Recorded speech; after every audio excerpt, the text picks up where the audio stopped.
শুক্রবার দিনটা যেহেতু ছুটির দিন তাই মিলে সবাই একটু দুষ্টুমি করতেছিলাম আর বাড়ির কাজগুলো করতেছিলাম আর কি, সবাই মিলে একটু রাস্তাটা পরিষ্কার করতেছিলাম। আসসালামু আলাইকুম এভরিওয়ান, তোমরা সকলে কেমন আছো? তো সকাল থেকে আজকে যেহেতু শুক্রবার ছুটির দিন সবাই মিলে কাজ বাজ নিয়ে ব্যস্ত। সবাই পিছনে দেখো বাচ্চারা খেলা করতেছে আর কাজ করতেছে, তাছাড়া সাথে আমিও আছি দুষ্টুমি করার জন্য। তো হঠাৎ করেই দেখলাম জুতাওয়ালা আসছে, বাট আমার জুতাটা ইদানিং ধরে ছিঁড়ে গিয়েছে। তো কী করার, নতুন একটা জুতা কিনতে হবে। তো আমি দেখতেছিলাম বাইরে আঙ্কেল আসছে, তো আমি আঙ্কেলের জন্য অপেক্ষা করতেছি। আঙ্কেল এখনও আমাদের বাড়ির সামনে আসে নাই। তো আমি দাঁড়িয়ে দাঁড়িয়ে একটু ভাবলাম একটা ব্লগ বানাই আর তোমাদেরকে দেখাই এরা কী কী কাজ করতেছে, আর আমি হাসতেছি এরা। তো দেখলাম উনি দাঁড়াইছে, তারপর আমি বাসা থেকে দৌড় দিয়ে গিয়ে টাকা নিয়ে চলে যাচ্ছি আঙ্কেলের কাছে। অনেকেই এখানে জুতা কিনতেছিল আর আমি ভিডিও করতেছি। এটা হচ্ছে আমাদের বাড়ির মসজিদ। তো এখানে দেখো অনেকগুলো জুতা আছে, বাট আমি 100 টাকার জন্য, এটা যেহেতু বৃষ্টির দিনে পায়ে দেওয়ার জন্য সুবিধা, তার জন্য উনি বলতেছিল এটা পায়ে দিয়ে দেখো তোমার পায়ে হয় কি না।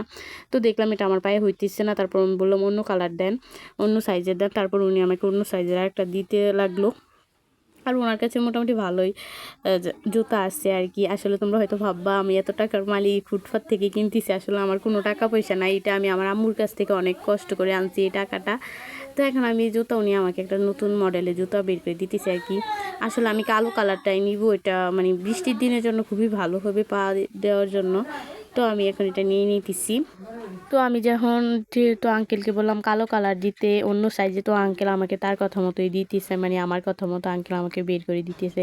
আর আমি জুতাগুলো দেখতেছি, এই জুতা আর কি আমার পায়ের মধ্যে, পায়ে দিয়ে দেখলাম যে এটা আমার পায়ের মধ্যে একটু ছোটো হয়, তবে সমস্যা নেই, এটা এটা আর কি এটা পায়ে দিলে ঠিক হয়ে যাবে। তো আমি ওনাকে টাকাটা ওনার হাতে বুঝিয়ে দিলাম, তারপর উনি প্যাকেট করে দিতেছিল। আমি বললাম লাগবো না, আমি এখন এটা পায়ে দিব, আপনি আমার হাতে দিয়ে দেন।